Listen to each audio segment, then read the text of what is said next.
Hi friends, in this video I will explain whether it's worth running Google Ads campaigns targeting competitors' brand queries. I will cover both the pros and cons of this strategy. Before we start, I would like to ask you to subscribe to my channel, so you will be the first to know when I release new videos that I regularly publish about Google products, specifically Google Ads, Google Analytics, Google Tag Manager, and Google Merchant Center. Let's start with the pros. The first advantage is capturing hot demand. A user is already searching for a specific brand, and they are as close as possible to making a purchase. The second advantage is temporarily hijacking traffic. You can lower your competitors' CTR and increase their CPC. You can also use the tactics for specific promotions, sales, or, for example, when you're launching a new store or business. The third advantage is the opportunity to profit in a niche with low brand loyalty. What does it mean? If it is a mass market product or even a niche product and people don't really care where to buy it from, then it makes sense. You can attract your competitors' audience with a strong offer like free delivery or better pricing. The fourth advantage is for niches with very limited keyword semantics. It could be practically any niche. When you have already tested all match types and combinations, but there is still not enough traffic, or you need to scale your project, for example, and you have exhausted all other options, then it makes sense to target competitors' brand names to pull in more traffic to your site. Now let's move to the 5 cons of this approach. The first drawback: you will always have a lower CTR and higher CPC than your competitor, because naturally the CTR will be higher for the brand owner. That's completely logical. Also, your CPC will rise due to a low quality score. The second drawback: your conversion rates will be lower. The customer is searching for a specific brand but lands on a page without it, or even a page irrelevant to their search intent. And by the way, not every user carefully checks where they are clicking. Without the brand mentioned on the page, your ad relevance drops, and you can't mention the competitor's brand because it could lead to legal consequences. The third pros is account suspension or those same legal consequences.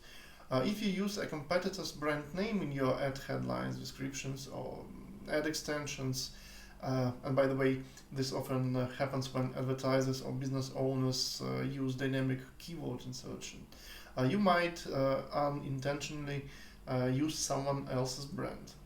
And if that brand is a registered trademark, you will most likely face legal claims and a high risk of having your Google account blocked.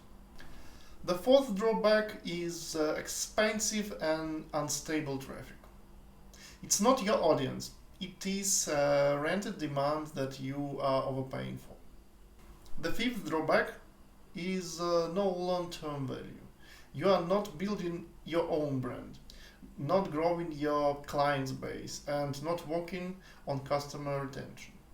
You are just renting someone else's audience, your competitors' queries. In the long-term perspective, this either leads to losers or at best breaking even. But remember, if your main goal is to push a competitor out of the market and you are ready to spend a lot of money on it, like a company called Temu is doing now, putting big budgets into beating their competitors, this is a long-term game. It costs a lot and you can't really focus on performance results here. The sixth problem is that your competitor always has the advantage. Their ads for their own brand will always convert better, and they don't care if a click costs $2, $5, or even $10, because it is their most loyal audience, and their brand ads always perform well. Yours will not. So what can we say about this strategy? First, targeting competitor brands can give quick results, but in the long-term perspective, it usually loses money, unless your plan is to fully crush a competitor. When can you try this? First, when you have already tested everything else and now you just want to test competitor brand keywords. Second, if a client asks for it. If they say, Volodya, let's test competitor's X brand, you can set it up. If it works, great. If not, no problem. Marketing is about testing. You can also use this strategy for short-term promos when you have a very strong offer and you think the competitor's audience might like it. Another case, if you are launching a new business or store, product or service, doesn't matter. If you don't have your own brand traffic yet, but you want to quickly reach hot leads and show them your brand, then it can work too.